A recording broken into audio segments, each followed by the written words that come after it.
आज आपल्या बाप्पाचं विसर्जन आहे आणि आपण त्यांना उकडीचे मोदक अर्पण करणार आहोत. नमस्कार. आज बाप्पाचा शेवटचा दिवस आहे. चला बाप्पाला उकडीचं मोदक बनवूया. साहित्य: खोबरे 2 कप, गूळ 1 कप, तांदळाचं पीठ. कालू पण मदत करायला आलेत.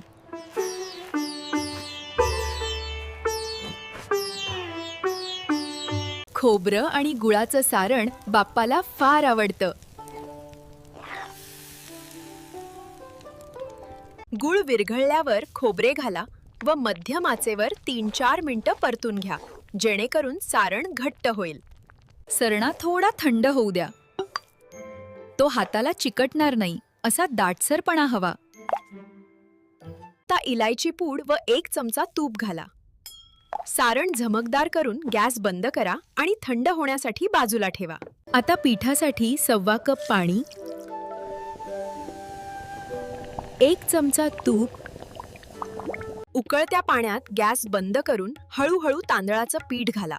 सतत ढवळत रहा, जेणेकरून गोठी बनणार नाही. थोडं थंड झाल्यावर हाताने 1 चमचा तूप लावून मऊ व चिकट नसलेलं पीठ मळा.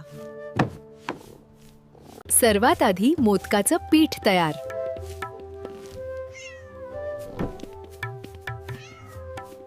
प्रत्येक गोळ्यात सारण भरून सावधपणे किनारे जोडून शंखाकृती मोदक तयार करा. साचा वापरला तर सहज व सुंदर येतात. आता आपण मोदकाची आकृती करतोय.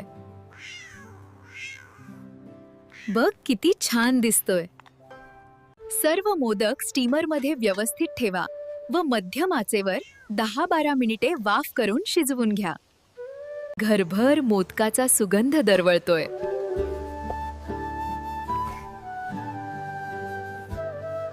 मोदक काढून थोडं तूप लावा व वरून बदाम, खार, काजू चिरले घाला. मोदक मखमली दिसायला हवेत. आता प्रेमाने हे मोदक बाप्पाला अर्पण करूया.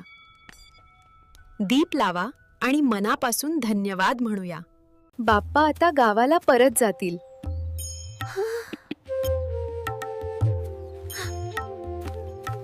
गणपती बाप्पा मोरया, पुढच्या वर्षी लवकर या.